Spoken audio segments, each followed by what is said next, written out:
Welcome back to the LD Aviation Podcast, where we take you behind the scenes of the people and ideas shaping business aviation and flight training. I'm your host, Lindsay Dyer, and today's episode is one that will resonate with anyone who's ever rolled up their sleeves on the ramp and dreamed of taking flight. Our guest, Nate Ehlers, has lived nearly every version of the aviation journey.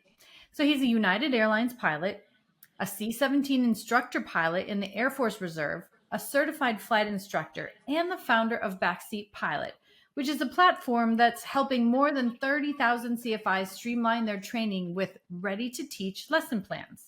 In this episode, we'll talk about what working in operations teaches you long before you ever touch the yoke, how building a plan B can open unexpected doors in aviation, and how Nate's own startup journey turned a time-saving tool into a resource for instructors.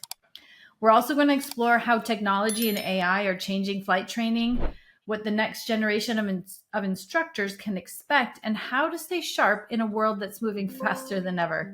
If you're a student, a CFI, or just love hearing how passion can turn into progress, this is a conversation you won't want to miss. So with that, I want to say, welcome, Nate. Thank you so much, Lindsay. It's great to be here. So before we dive into lesson plans, technology, and training pipelines, I want to start at the very beginning of your story, because what really stands out about your background, Nate, is really how broad it is. You've experienced just about every corner of aviation, from general aviation to the airlines to military operations. So let's take it back to where it all started for you. And how did your aviation journey unfold? Yeah, so it all started for me at a young age. I was one of the pilots who decided when they were young that aviation was the path I wanted to take. And so Nice. growing up, I always had that goal. I took the advice of my parents and went to college and got a normal degree. I'd never flown in my life, so I didn't actually know that's what I wanted to do. And they made a good point that it wasn't smart to, put all my eggs in one basket that early and dive into that. So got the business degree. And while I was doing that, got the private pilot license in college.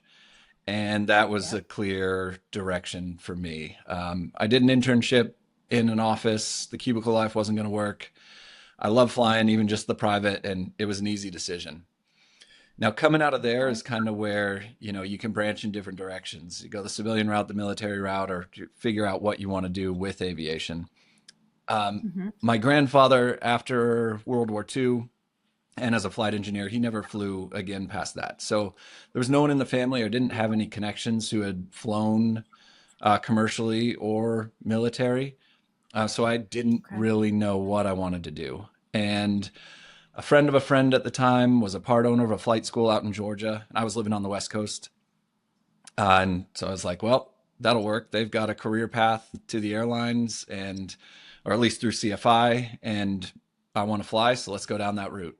So I kind of took the door that was in front of me at the time, went and got my CFI, and then came back to California. And this time, Southern California, moved out there, got a flight instructing job, and really enjoyed it.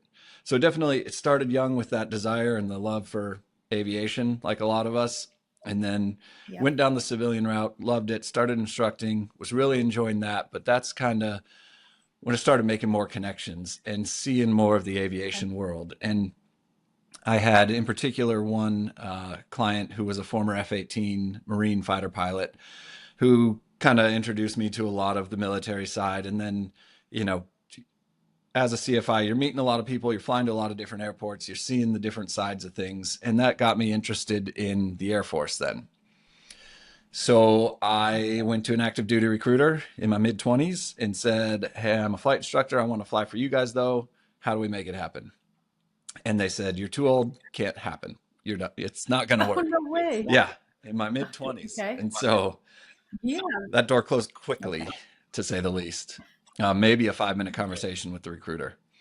And so from there, I started looking into different options. What can I still do in the military? And that the F-18 pilot, he was a Marine guy, and he was like, hey, we've got a program, or the Marines have a program where if you get selected, they'll guarantee you a pilot spot. You can get selected to be a pilot.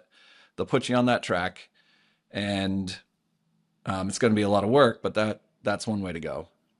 And then I'd heard some uh, rumors and information about the Garden Reserve. And I started kind of dabbling into that and figured out, hey, can I do that instead? Is this an option? And kind of to make a long story short, ended up running into a lot of walls with the Marine recruiter, showing up to a lot of places. Doors were closed, lights were out, getting a lot of work done, and then sending it in. They're like, hey, we don't have it. We don't know what to tell you. And so it ran into a lot of roadblocks there. Obviously ran into the roadblock with the Air Force. The Garden Reserve are kind of Mm-hmm. their own monster and figuring out how to get in there and what it takes. So while I was going through that, I ended up getting a job with the regional airline, American Eagle back then. And Okay. so Yeah. again, that was the door that was open. So I took that path to the airline and then kept pressing that way. And again, you start meeting more people, doing more things. And now at the airline, you know, there's a higher concentration of people in the Garden Reserve, whether Okay. they did the active duty side first and then are transitioning to civilian and flying both now, or the reservists who have or those who started as reservists and also have the airline job. So I met a lot of people and got a lot of encouragement, a lot of good advice, and figured out, hey, maybe this still is possible. Okay. So at this point, I'm a bit older, you know, probably late 20s now, 28 or so. And you've got to start pilot training by the time you're 30. So I've got to get the ball moving quick. But Sure. found a great recruiter who was in Wright-Patterson in Dayton. And we just took it one step at a time. Said, hey, you know, you got to do a few tests. You got to put together a package. And it's like, all right, let's get the first test scheduled. If that goes well, we'll move to the second. If that goes well, then we'll get the letters of rec. We'll get the package put together and we'll start applying. And so Okay. that kind of meeting a lot of people and seeing the different sides of aviation led me down the military road. So I ended up getting a spot flying C-17s and did Mm-hmm. that full time as a reservist. So I got to keep my airline job, which was great. Excuse me. Yeah. And then when things started slowing down a bit on the C-17 side, I wasn't getting the hours I needed. That's when I started doing the traditional reserve schedule where I'd fly part-time for the airline and part-time for the reserve. And Okay. then a split Mm-hmm. time since then, got the job with United, and here we are now. So hopefully that kind of That is so sums it cool. up. It sure does. I'm actually quite surprised that the military was, it was harder. Right. I don't have any experience military, but I didn't realize that there were actually quite a few steps that you have to go to, and in order to get in and accepted. Yeah, it's quite a process. It's definitely not something you can just say, hey, I'd like to do it. Here's my application. Mm-hmm. And that was one of the big roadblocks I hit the first time was I didn't really understand the process. And you know, you try to learn it, Okay. but without anyone there, it's very foreign. And so Sure. when I was flight instructing, you know, the active duty said too old, not going to work. And then I called at least one, more than one, but one guard unit I remember talking to specifically said, you know, we hire like 99.99% internal. You've got to enlist and a different job, you know, whether you're doing fueling or maintenance or something Mm-hmm. on the base, and then you can interview with us. It'll probably take a couple years because there's probably a list of people ahead of you. So, but if you prove to us you want to be here, then that's when you'll have a shot at getting in. And then so I called a recruiter out there too, and he was like, "Yeah, just send me your resume. I'll send it over to the different squadrons around here." And that was in Orange County, LA area. And I was like, I don't think that's all it takes. So yeah, you got to there's kind of like an SAT sort of test that you got to take just to get Okay. in to become an officer in the Air Force. And, you know, Yep. it tests you on math and language. And then there's like a pilot section in there too, and a bunch of different sections. And then depending on the job you want, well, it spits out different scores when you're done that apply to different jobs. So like there's a pilot score, navigator score, and other scores as well. And so it Okay. just grabs different portions of that test to rank you on different jobs. Got it. So took that, it went well. And then we got to go take a TBAS test, which is basically like a coordination test and a orientation test, which Okay. was, it's almost like a video game, but a little more stressful because there's a little more on the line too. But the idea was, Right. you're looking overhead at like a drone or an aircraft, and it's flying, maybe to the northwest, and then there's a parking lot, and you're looking at the south end of it, and it's like, well, which corner is the northeast from the perspective of the drone? And you're like, well, I got to figure this out, and it times you, and accuracy and time all matter. And then there's another test where Interesting. you've got to track a yeah, it's fascinating. And then you got to track a target with a joystick on the screen, and then they put another target along the bottom of the screen that moves side to side, and you got to track that with the rudders. And then you got to do both of them. So you're tracking the one up high and the one down low. And then they give you like a handful of letters or numbers, and you're wearing headphones. And whenever you hear those specific letters or numbers, you got to click the trigger. So you're pat your head, rub your stomach, click the trigger, and Right. you're sweating at the end of that thing. But yeah, long story Yeah. short, it's quite a process. You put a package together, you can use that, and then put that package together and then apply to different squadrons, and Got it. interview with them. So kind of long way to say Very it's, yeah, quite a process. okay. That's very cool. Yeah, I mean, gosh, we could talk about that all afternoon. I really did not even did not realize how difficult that is. And now that was because you wanted a guaranteed spot flying, right? Instead of coming in as like fueling or maintenance or Yeah, something. exactly. In this case, yep, you're building your scores and taking tests to get a Pixum score. I I don't know if that's what they Hmm. still call it, but it's a pilot Okay. score basically. And it combines all those tests. It takes into account prior flying experience as well. Gives you an overall score of how they think you'll do in pilot training based on the test scores. And then you take that plus, your resume and letters of recommendation and send it out to the squadrons you want to fly for. And that's the big Okay. difference with guard and reserves, or between active duty and reserve. Is if that active duty recruiter said, absolutely great, let's get you in, and I got the pilot spot, you show up to training in the Air Force as a pilot. You don't know where you're going or what you're flying. And you compete through Hmm. training based on scores and on tests and in the aircraft. You get racked and stacked in your class. And then the top guys pick Okay. the track they want. The bottom guy gets what's left, whether, fighter bombers, tankers, or heavies, or helicopters. And then Okay. you take that track, you get racked and stacked again, and then you ask for the plane. And then they move you around every few years to bases, and they you have less control over your life versus the reserve. You apply to a specific squadron, and if you get accepted by that squadron, that's your home. Like you are based there, you fly that plane. So I ended up going to pilot training, knowing what track I was on, what airplane I was flying, where I was going, and I stayed there as long as I Smart. want.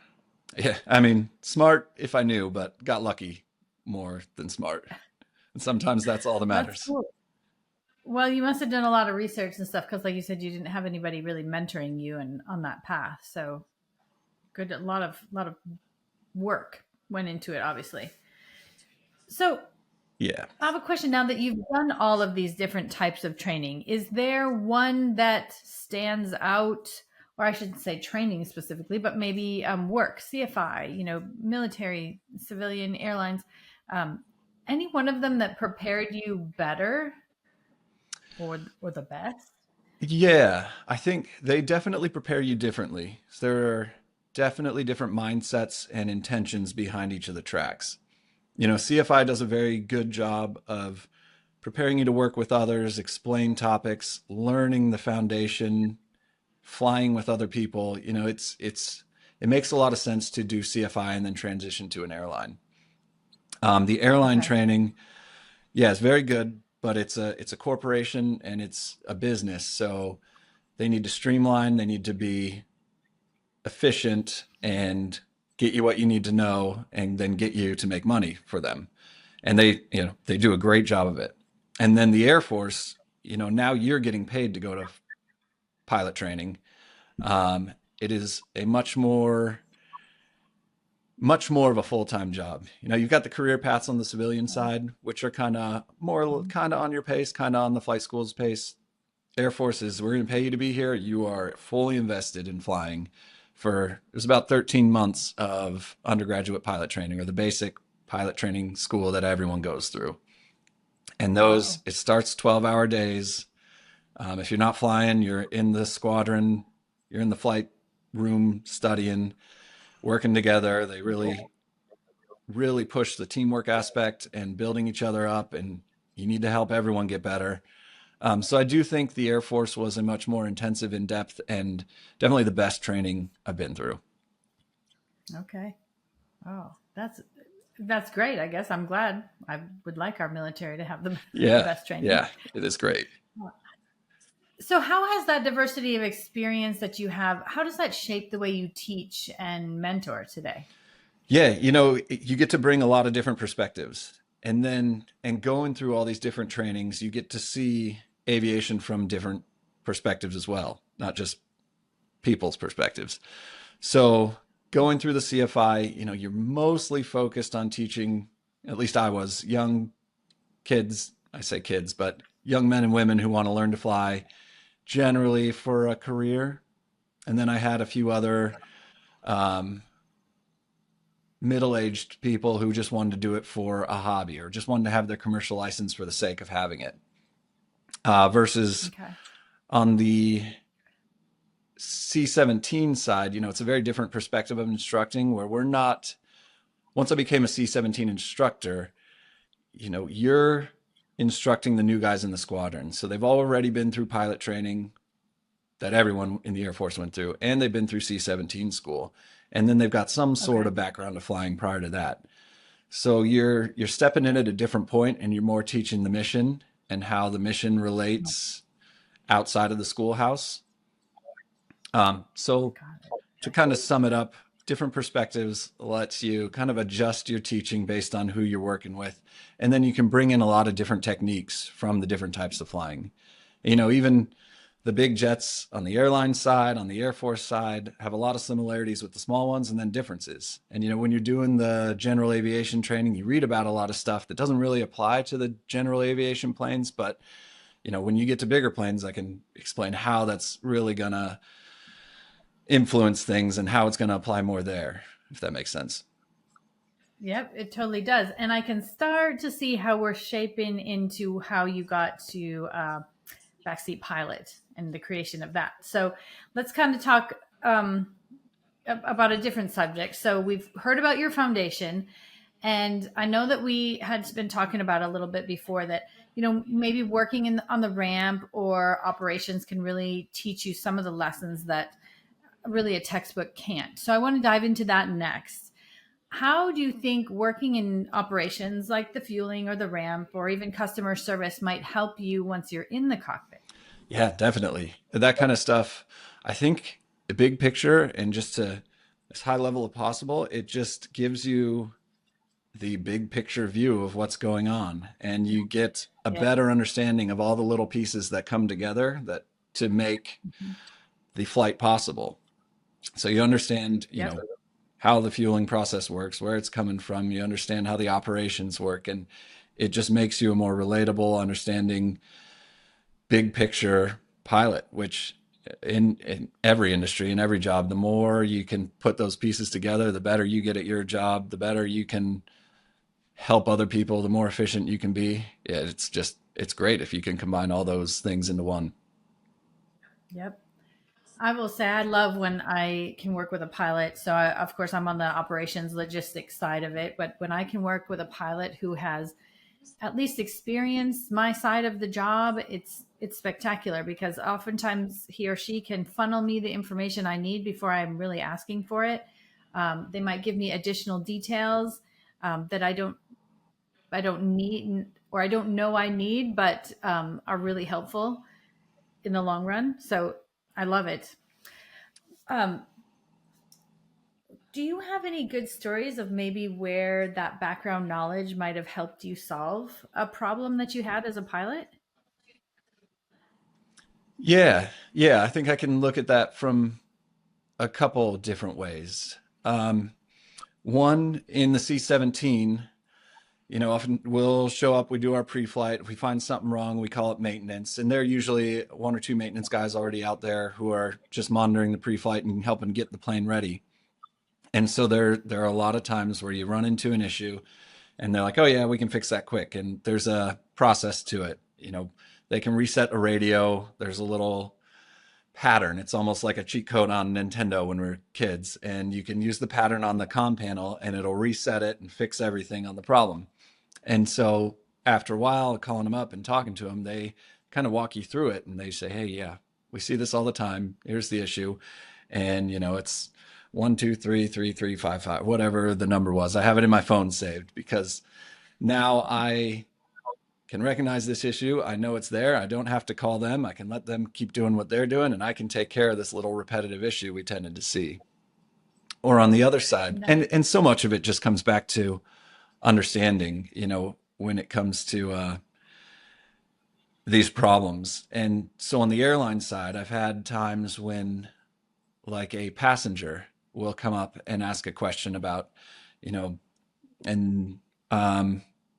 where was I? I don't remember what airport I was at, but a passenger came up to me and he had taken a flight from somewhere, say on the Southwest, and was going to Florida. And instead of cutting across the states and the Gulf into Florida, they stayed on the north side of the Gulf and then cut down and turned to follow the state down south along the coastline. And he was like, sure, okay. That seemed like such a waste of time. Why would the airline do that? It doesn't make any sense. And then, because I've done this before and you can see what, you have the inside knowledge, for lack of a better word, there are routes that go from the north-south over the Gulf, coming up from Central America, South America, Mexico, to get all the traffic up there up into the States. And they cover a big portion from, Louisiana going farther east. And then you throw weather in there on one side of that, and now you've blocked even more of the traffic. So you can't just shoot a jet straight across the Gulf with all these staggering traffic going perpendicular to them. And it was just something like that where, you've got this background knowledge. I just explain how this works, and the light bulb comes on. He's like, oh, it wasn't just incompetence or a lack of planning. There was definitely a reason for the way this was done. I love it. And, that passenger probably feels really empowered and, a lot happier about his flight than complaining that he took too long to get to Florida. Yeah. No, that's great. I will add in one on my side. Just I know we're asking you questions, but I'm going to throw one in. When the pilots, sometimes, at least on the business aviation side, if you've got a pilot whose passengers get off and say, hey, this meeting's going to be short, we're probably going to be back early. And some pilots will take that and fine, their day is going to shorten up, but they don't communicate that over to operations. But the pilot who's worked on operations side immediately communicates that over to operations. And now I can fix my flight plans. I can fix my rental car for the next stop. Like, it really affects my job a lot. Just one little piece of communication. So I really do appreciate when they've seen the other side. Oh yeah. It makes so much sense to be able to just keep everyone in the loop and have seen what you go through and how the other person's job is done. And that's like at the airlines, they will let dispatchers fly in the jump seat. And I don't know if there's a requirement for the number of times or how it all works, but dispatchers can fly in the jump seat with us. So they can see our side of the process, and then we can ask them questions too and talk to them about their side of the process, which again, it just opens up so many windows that I didn't know it worked that way. Or, oh my gosh, that makes so much sense why we do it like that. And it's great to be able to see the other side. I got a chance a long time ago when Northwest Airlines was around. I did an internship with them and I got to do a jump seat ride, and that was really fun. And I didn't have my dispatch license at that point, but they did allow me to go along anyway. And it was really helpful to see what the whole process was, and the whole sterile cockpit up to 10,000 feet. I learned about that. And that was really cool. Yeah. Okay. Sorry, go ahead. No, I was going to say it's really cool from our side too, because we always have questions and we get them answered. You get to see our side, and then I haven't been able to get up there yet, but I'd love to get into the headquarters we have out here and be able to see how that all works together. And I did get to take a tour of that at American's headquarters a while back, and it's just fascinating to see how everything works together. I bet that is. I don't know how they are now. Delta's was this big giant room, and they had, crew scheduling, they had the dispatchers, they had maintenance, everybody all was in this one room so they could all kind of communicate, in big screens everywhere. Meteorology was in there, so very Yeah. cool. Yeah. Pretty much the same. Oh, very cool. Okay. I love all that. So those early jobs often lead to some unexpected opportunities. At least they did for me. They probably did for you as well. So let's talk about how building connections and having a backup plan can maybe shape a career. Yeah. So we kind of talk, everybody knows, I guess, that not every student makes it to the airlines. They might not make it quickly. There could be some, furloughs could be happening. So first question is, how important is a plan B in aviation? Yeah, it's great to have. There are times like now when things seem untouchable and it's amazing and we're all going to have the perfect job and perfect career path. And then there are times when that disappears quickly. And you think back on it, I started instructing in 2008, which was a scary time to get a CFI job because we were in that lost decade already where there'd been minimal airline hiring.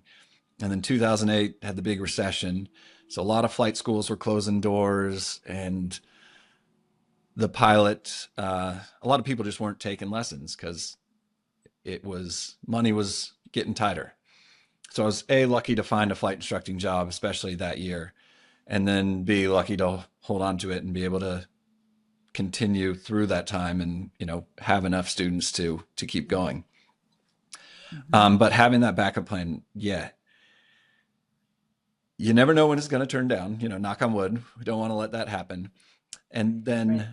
you also never know what connections you're going to make. And so CFI, for example, when I was doing that, it was very inconsistent at the beginning. I was starting to look for a second job. I ended up not having to do it because I talked to the owner of the flight school and he's like, listen, we got a couple new students coming out. I think you're going to be all right. We'll fill up the time. But moving to the airline side now, when I went to training for United, they were just starting to ramp up hiring. They were talking about how, hey, you guys are set. You're never going to get furloughed. This is going to be a lifetime opportunity. You're on the golden path. And 3 months, 4 months later, I had a furlough warn notice in my hand that said, you'll be furloughed in a couple months. And I was like, I don't think you understand. I was told I wasn't going to get one of these. This isn't for me. Like, you've got this wrong. Yep. But yeah, Yep. everything turned upside down in 2020. And so in that sense, I had the Air Force Reserve job. So I didn't have to worry, which was a huge weight off my shoulders because I knew I could just go do the Air Force flying. So having Okay. that furlough notice was a big weight off my shoulders. I just said, all right, I'll go do the other flying.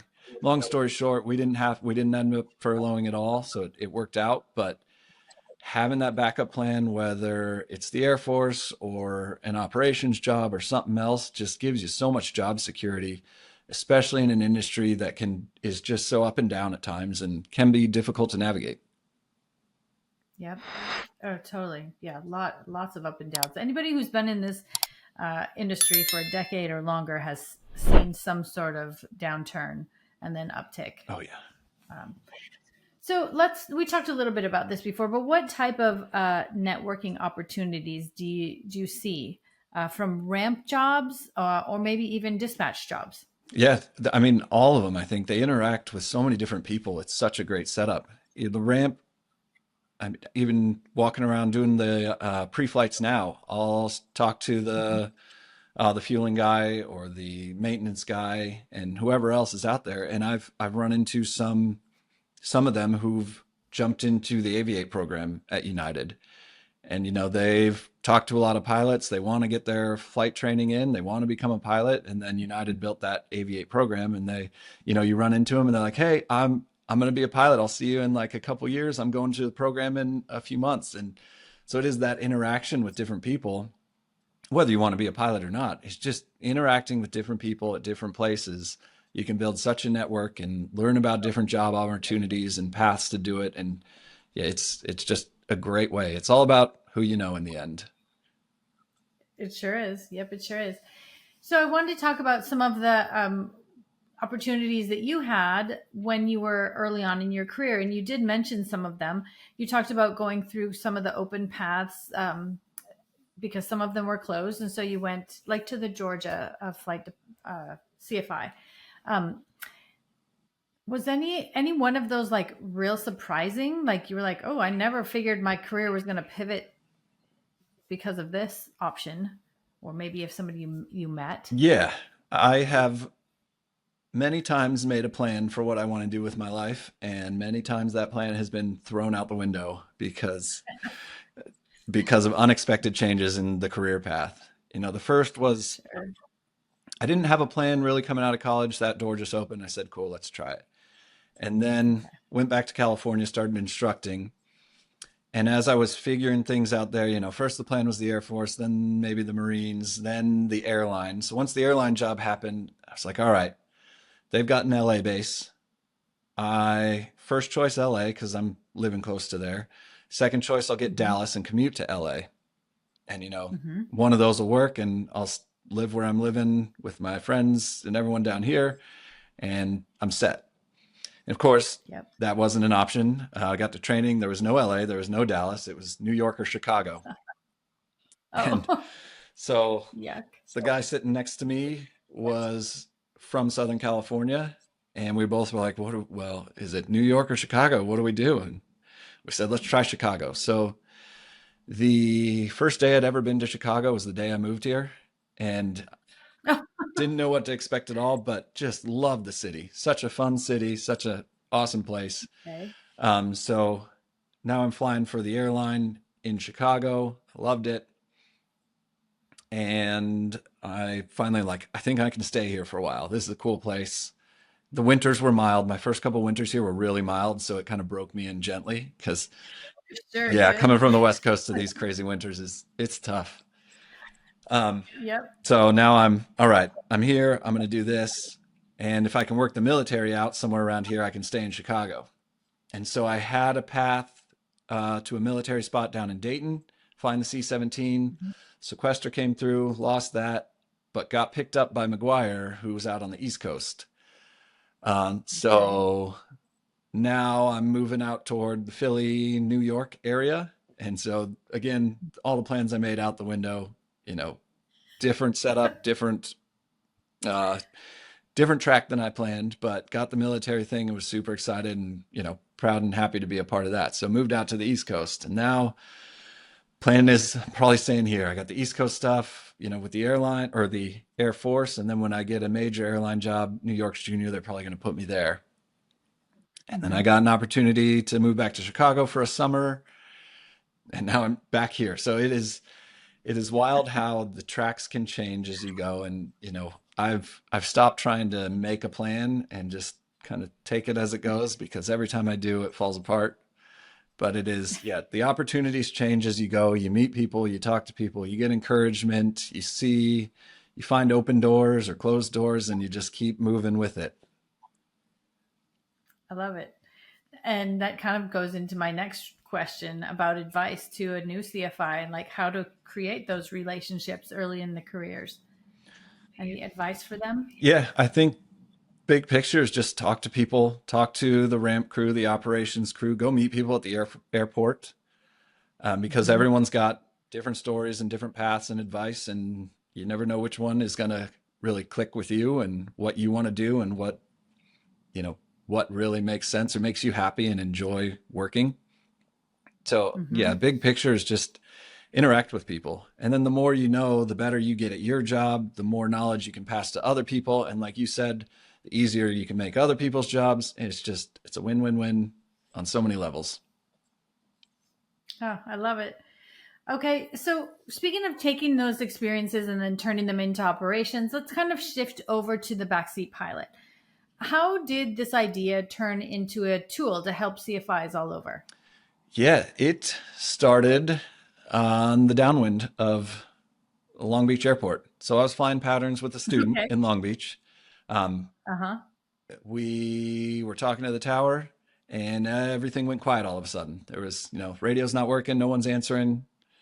not sure what's going on. We're looking at our stuff and look out the window at the tower, and you're getting a green light from the tower. They're shining the light signal, which means clear to land. So we land, we taxi in, call the tower. They explain, hey, our radios just went dead for a few minutes. Um, Gave you the green light. You did the right thing. Cool. And so it's like, I'm glad I got that green light, because when you're flying, if the radios die and you're in the traffic pattern, they've got a series of lights they can show you that tell you what to do. You know, red, bad, green, good. And then there's white in there too, and they can flash different colors.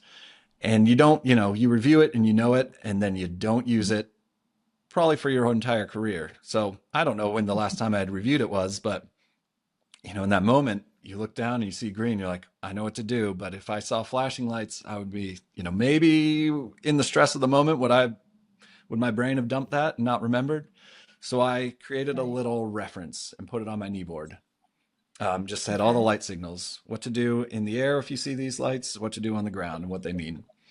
And then I started thinking, maybe there's more stuff like that I don't use very often or is really important, or that I do use a lot that would just be nice to have here.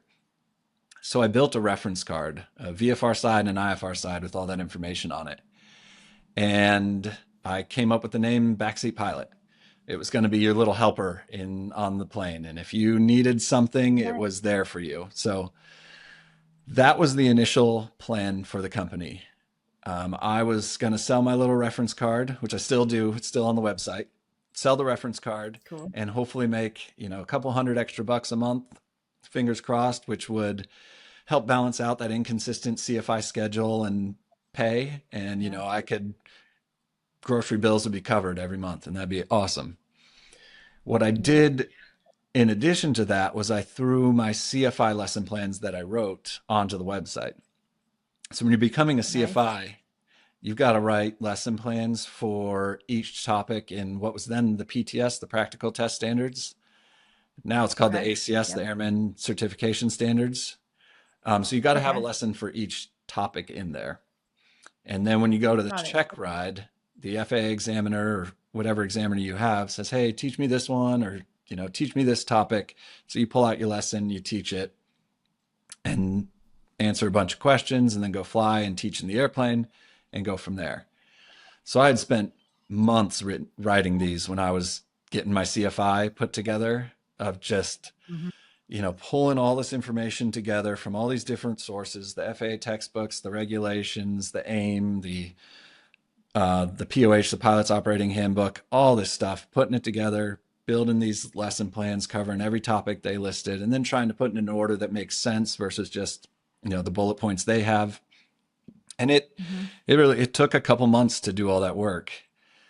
I bet. And yeah, it was a lot, but it all paid off with the CFI. So I threw those on the website as kind of a side thought, maybe this will help a little, get a little more attention to the reference card, and I can, sell a few more of those. But long story Okay. short, I quickly realized there was demand for lesson plans like that, and people were very interested in having a pre-made set that they could edit. Mhm. So Yeah. the idea then became like, well, this can be part of the Backseat Pilot. The helping hand is provide these CFI lesson plans that you can edit in Word and PowerPoint and Pages and Keynote, and they're like a backbone. So you don't have to do the hard work. Don't spend 2 months compiling information. Mhm. Instead, I've got it all compiled here. I'll keep it current. I'll update it based on the regulations and changing rules and everything, and improve them, make them, Mhm. look nicer, run smoother. And then from there, you can just edit them to your liking. Move things around, change the Okay. wording, pull this out, put that in. Just try to compress the timeline so not everyone's reinventing the wheel every time a CFI wants to take their check ride. And that, if Yeah. you can get to the CFI job sooner rather than spending all that money in training, you can start making money. If you get to the airline sooner, if that's your goal, seniority is money at the airline, seniority's power. So that gets you a little sooner there. And the idea Mhm. is just try to make the CFI process a little easier and smoother. Nice. I love it. If I'm not mistaken, you didn't have any big investors or anything that went in. It was just really you And you alone, is that right? Yeah, right. Yep, I kind of stumbled into this market with the reference card and putting the lesson plans on the website. And over the Okay. years, they've continued to gain traction and become more and more used and more of a name, I guess, in CFI prep. Yeah. And it's been a very, very high percentage has been word of mouth um, Okay. marketing, I guess, for lack of a better word. That was okay. I'm glad you talked about that. I was going to ask you about the advertising part because I'm a small business as well, and I think marketing is oftentimes difficult to know where do you market and what venue and stuff. And so word of mouth is mostly where you get yours. Yeah, when I started early, I did some Facebook ads, and this was when I was advertising the reference card almost exclusively because I didn't know Okay. there was a demand for the lesson plans. Um, Sure. Facebook ads, and not much money, maybe $10 a day at the most. I found a Sure. couple other aviation websites that sold ad space. One was a comic Okay. book or a comic strip, an aviation comic strip that I'm forgetting the name of right now, but they were, it was pennies for every click. So they were great to advertise with. A Nice. couple other little small things like that. And then when I was deployed, I believe this was a number of years back, it might have even been before that, but I think I forgot. I think the Facebook ad like expired. I ran it for X number of days and that was the end. And whether I was distracted Yeah. with deployment or whatnot, I forgot to start it up again, and Hmm.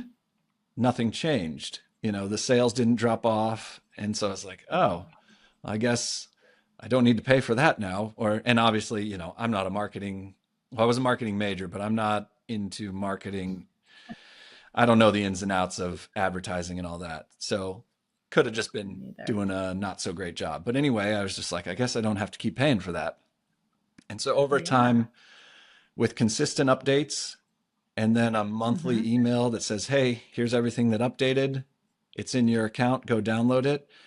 I think that turned into the marketing itself of just, you've Okay. got new Yeah. content. It's a little better this month. It's a little better this month. Every month, try to make it a little better.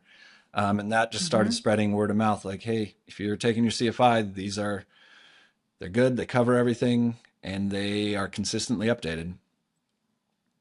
Nice. So how long do you think it took before you were like, yeah, this is working? Like for maybe your reference cards, was it years? Was it months? The reference cards took a couple years. I remember at the beginning, trying to get on with different aviation stores, be like, hey, can you sell this in your Yeah. store? And I got a lot of Uh-huh. no's. We're not really Okay. interested. So I was just selling it on my own. I'd say it was probably about a year and a half, it started gaining a little traction to where I had one distributor reach out and say, hey, we're interested in selling this. They wanted exclusive rights. They said, you can only sell it to us and Mm, and on your website, but nobody else. And I was like, that sounds, yeah. I'm too new for this. And Sure. it was just persistence of keeping trying, letting it try to build, thinking I had a good product, something useful. So it took a couple years before I got a hold of a distributor. I actually had a buddy who he was helping me and would go to different flight schools and be like, would you guys use this? And they said, yeah, but we get all our products through Aero Phoenix, the distributor. And she's like, you should go talk to them. They're great. And so I got a hold of them, and they've been a distributor for years now. So the reference card took some time and a lot of no's and a lot of we'll come back and try again later, but took some time. The lesson plans were a very slow growing snowball, I guess you could say, where it Yeah. took a Okay. while to really get things going and to a point where I was like, oh, wow, this is real. Um, I got a lot of good feedback at the beginning, but there just weren't a lot of people. It takes a while to grow that audience. Oh yeah. So the feedback was good. Um, so I stuck with it. And it wasn't till 2021 that I really kind of got the snowball to start growing. And a lot of that was because we had a lot of time off. There wasn't a lot of flying going on then. Sure. So I was Yep. going back through each section. The ACS now, PTS even then, is divided into a number of sections depending on which book you're using, 10, 12, 13, 15, 14 sections, something like that. So I was going through one Okay. section at a time and just kind of revamping all the lessons, clean things up, fix a typo, shorten this, add this, remove that, clean it up, Mm-hmm. and then send out the update.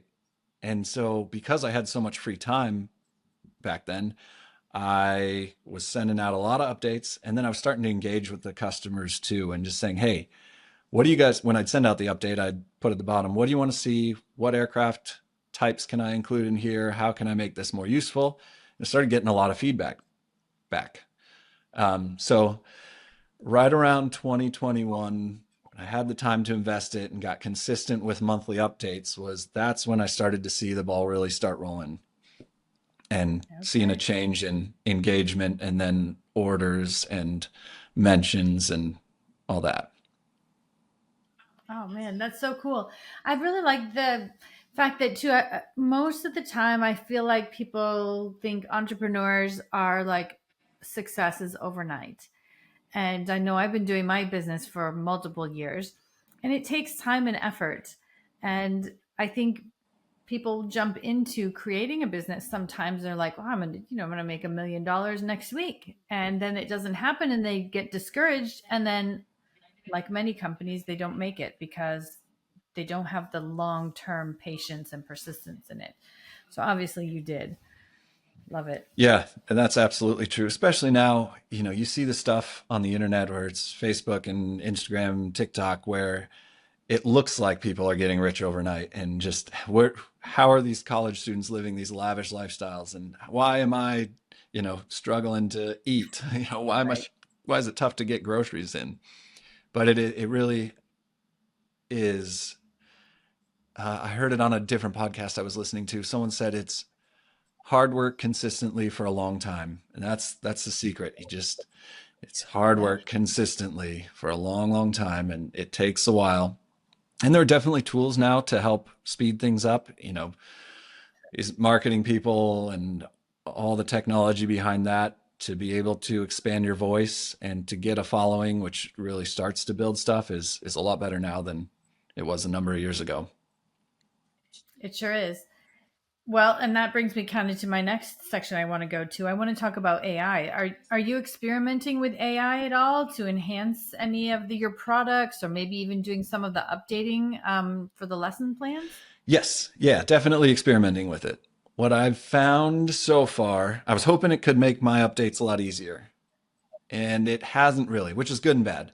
Because if it could write lessons really easily, I wouldn't have a Hmm. reason to exist anymore. People would Sure. just say, "Make me a lesson on this."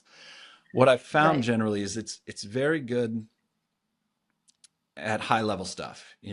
Surface. Hmm. It can give you a good overview of topics, but as soon as you start drilling down and trying to get deeper, that's where it struggles a bit, and it can give you misleading information.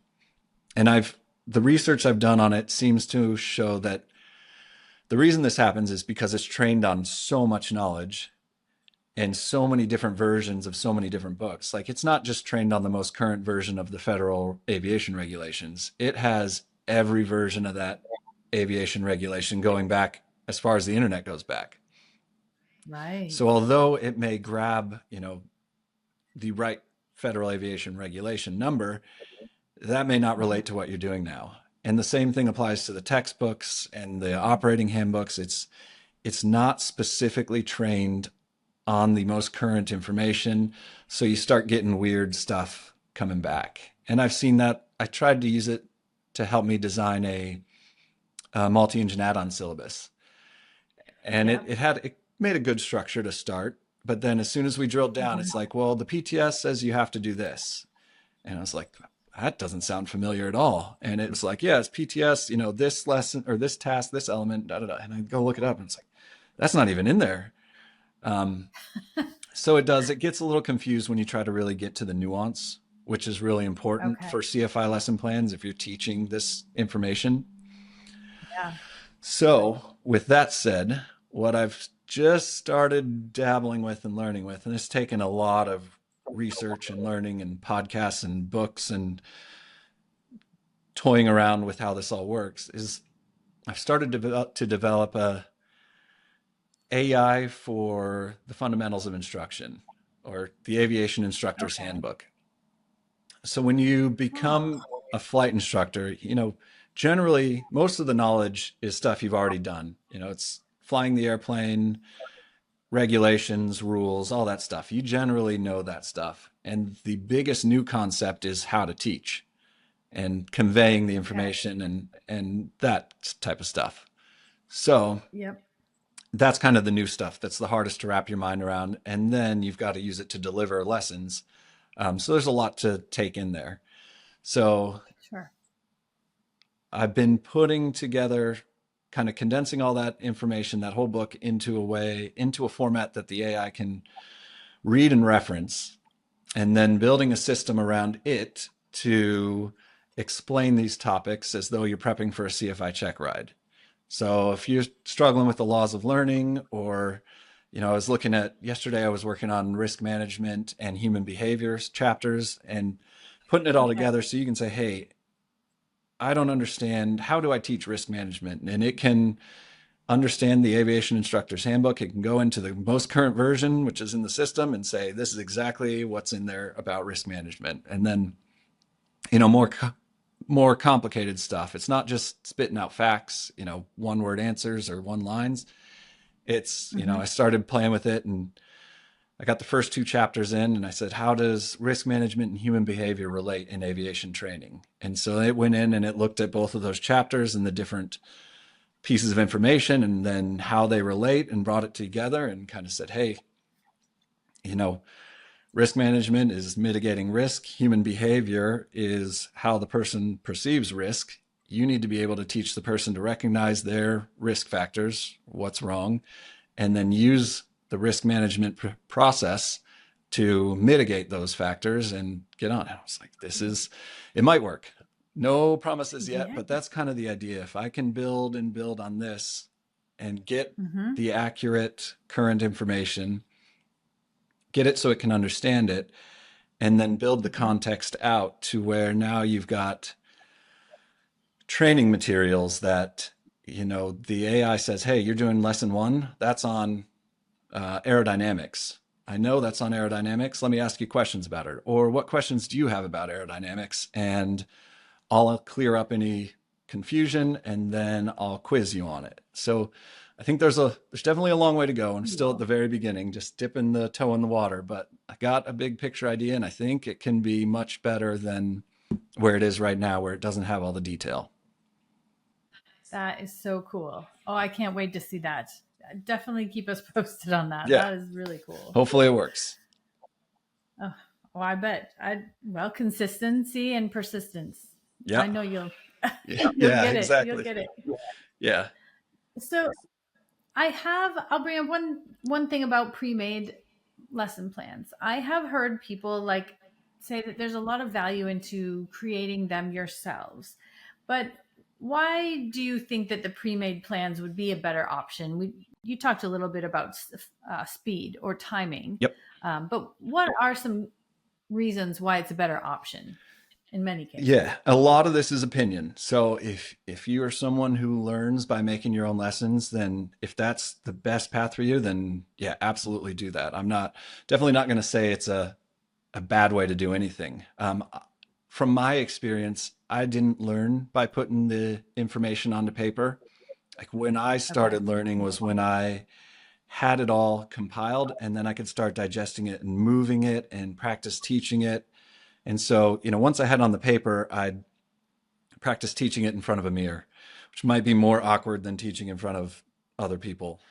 But that's my instructors were like, try it in front of a mirror. And now we've got much Sure. better options. PowerPoint will record you, or you can do it on your phone, record it on Yeah. your phone. But anyway, make yourself uncomfortable. It'll help. And then I'd try to teach it. And then I'd say, oh, that was awkward, or that didn't flow right. So then I'd rearrange it. And that way I was really digging into the material and how it worked and explaining it versus just trying to, what I compare it to is check boxes of, I have to get all this information onto this many pieces of paper to make this work. So that part wasn't helpful to me. And I felt like I could have saved a lot of time if I had the backbone there first. Sure. I mean, it's not like you're training, like you're not expecting or wanting to be a teacher. You want to be a pilot, which while there's some teaching in that, when you're working with a crew, it's not like, yes, your presence in front of a group or the mirror is not exactly what you plan to be doing for the rest of your Right. career. Yeah. And it's definitely important to learn it and get it all right. But yeah, there is a money and a time constraint in there too. You don't have all the time in the world. So Right. yeah, there are trade-offs in there. And you touched on that a little bit of the financial piece too. And I have heard that said before that the faster you can get in the airlines, the longer you can be there. And then that means the longer that you're there, the higher your salary is for a longer amount of time. So ultimately, you'd be making more money if you can get into the airlines faster. Yeah. Yeah. If you can accelerate your path to the airlines, yeah, it just makes sense to if you get 2 more months at whatever, 20, well, however long you end up being there, 30-year captain pay, it's Yeah. gonna that's well worth anything. Yeah, Right? that's a lot.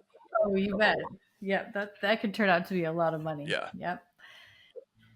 Let's kind of look forward a little bit into the future. And I know technology is changing fast. I mean, you are going to create some AI integrations, and I think that sounds so cool. What about the training pipelines and some of the AI? Like, is that going to shape the path to the cockpit? Do you think that will change these training pipelines that are out there? And maybe I should back up, and if you could explain what a training pipeline is first. Sure. Yeah, generally, if you're going the civilian route, yeah, there are a lot of flight schools that are set up to take you from they say zero to hero, from zero to CFI. And they've got a structured syllabus and you move through it. Generally, you're doing it full time if you can. You've just commit to it like school. And you move through it. It took me, I was out in Georgia probably about a year, give or take. I don't remember exactly how long it was. And that was instrument through CFI. And there are definitely a lot more efficient paths now. But the idea is you get your private pilot license, you get your instrument rating, you get commercial and multi-engine add-on, and then different schools, different people you can kind of shuffle the order of those ratings a little bit, but private, and then some combination of the next three. And then you start working on the CFI, the flight instructor rating. A lot of these pipeline schools like to hire the CFIs they trained. So it's kind of, it's a win-win. You do the training with them, so you're trained in their standards and their way of doing things. And when the airlines are doing well and people are hiring, they're losing flight instructors at a decent clip. And so as they train new ones in, you just fill in and everyone keeps moving. So that's the idea behind the pipeline. I don't know if AI can really change it per se, but I think it can just help with the training in that hopefully making it easier to learn and more personalized. That probably is the most difficult part of any sort of teaching is making it personalized versus generic to kind of match everyone. If you can figure out the way an individual learns, do a group class and specifically tailor the teaching to the individual, that's probably the most efficient way and could speed things up a bit. But being able to do the class and then have some AI support on the background to say, hey, let's review this stuff, or what'd you struggle with? We can try to explain it a little more here. We can look at it a different way. I think in those ways it can reinforce. I don't think there's a really great way for it to take over or, change anything yet other than help a specific person learn better. But Well, I like that I'm no personalized. expert. I'm still Yeah, learning all this stuff too. And I think we all are. It's moving so fast. it is. It is. It really is. But I really do. I love the idea of possibly customizing it to each person's learning style. That's really cool. Yeah. We didn't talk. We didn't talk exactly about all about Backseat Pilot. Can you give me a framework? Like, what all do you do? Obviously, lesson plans, the reference cards. What else is Backseat Pilot all about? Yeah. Right now, it's basically about making the path to CFI more efficient and less Okay. busy, trying to prevent everyone from having to reinvent the wheel every time someone wants to become a CFI. So the focus Yep. recently has been on the CFI path and making these lesson plans Okay. designed for the CFI to take to their check ride. Okay. From there, I built out some what I call ACS reviews. I did this when I was deployed Okay. out in the Middle East. We used to sit 5-day Bravo alert, which meant you were on call for 5 days and you had like 2 hours to get to the plane whenever they called her. I don't even remember the time frame, but it was 5 days of on call and I never got called on Bravo. Okay. So I had a lot of time. Yeah. They only show so many movies and you can only go to the gym Sure. so many hours of the day. And it's like you run out of stuff. So the Sure. the ACS had recently come out for the private instrument and commercial ratings. So what I did was I took the ACS and I just went through every task and element and broke it down one by one. It says, for steep turns, you got to know about the overbaking tendency. So boom, put that, task 2A or whatever it was, overbanking tendency, road description there. And then you got to know about, lift and how it changes in banks. So put the aerodynamic stuff here. And then for airspace, got to know these rules. And so the airspace lesson just filled in every element of the requirements.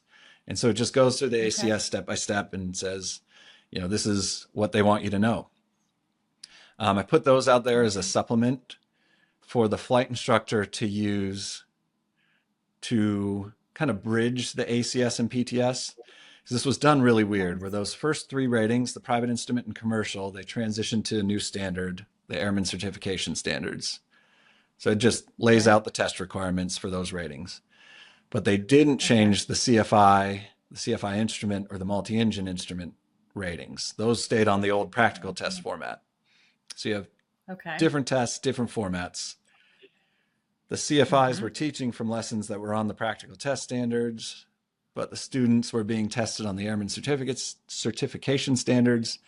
So although like Oh boy. 95% of the information is identical, you still take off and land the same way, you still turn the same way.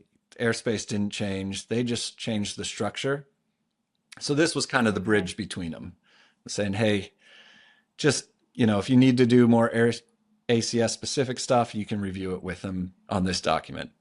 And then over time, those have, again, I did not expect it, but those have become more popular with people just preparing for their check rides.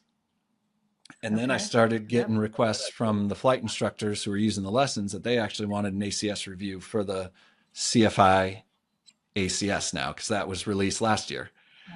So Okay. built that. So we've got CFI lesson plans for any of the three CFI ratings, got ACS reviews for the private single and multi-engine instrument, commercial, and CFI ratings. And then to tie it all together, I started putting together syllabi. So there's a private instrument, commercial, multi-engine add-on, and CFI syllabi. Those syllabi have it takes you through every ground and flight lesson. Ground one, teach aerodynamics and flight controls. Ground two, airspace or systems, and it goes down the list from there. Flight one, flight Okay. two, same thing. Each ground and flight lesson Mm-hmm. says for the CFI, go to your CFI lesson plans and teach this stuff. For the student, go to the ACS reviews and review these topics, as well as these sections in the FAA textbooks. So it kind of Okay. takes the two documents, puts them together so you can use the CFI lessons to study for and pass your check ride, and then teach from them if you're doing like an independent flight instructor thing and teaching your students. And now, one more step. The step is that I'm working on now, in addition to messing with the AI helper, is consolidating all that into ground and flight lessons for flight schools.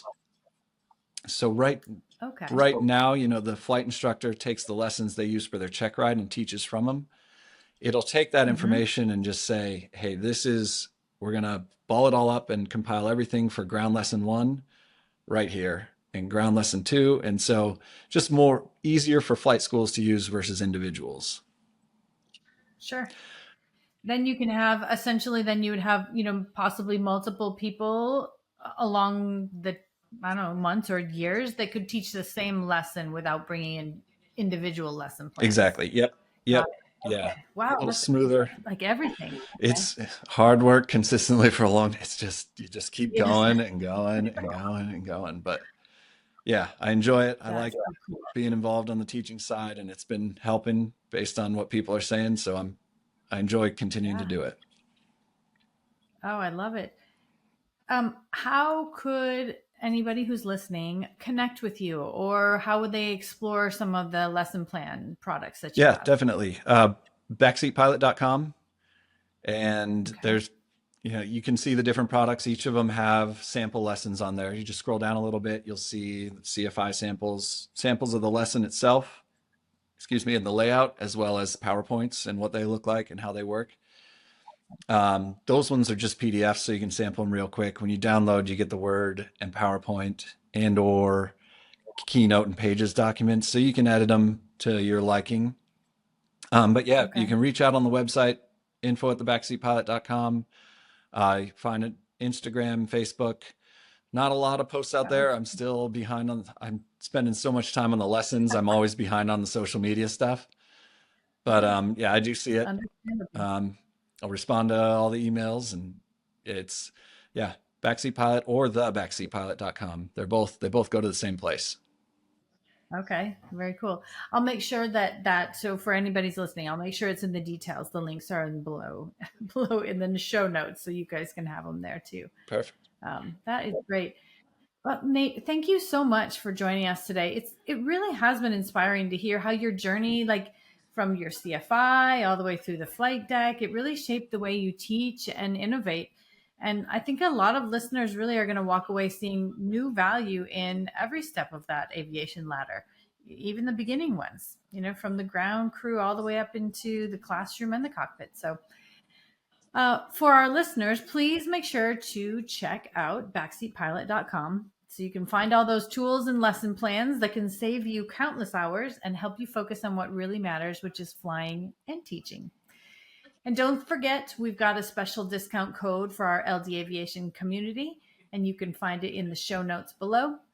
If you enjoyed today's episode, please take a second to like, subscribe, and share the podcast. It really helps us continue to bring you more conversations with the leaders that are shaping our aviation industry today. I'm Lindsay Dyer, and this has been the LD Aviation Podcast. Thanks for tuning in, and we'll see you next time where passion for aviation meets purpose in every conversation.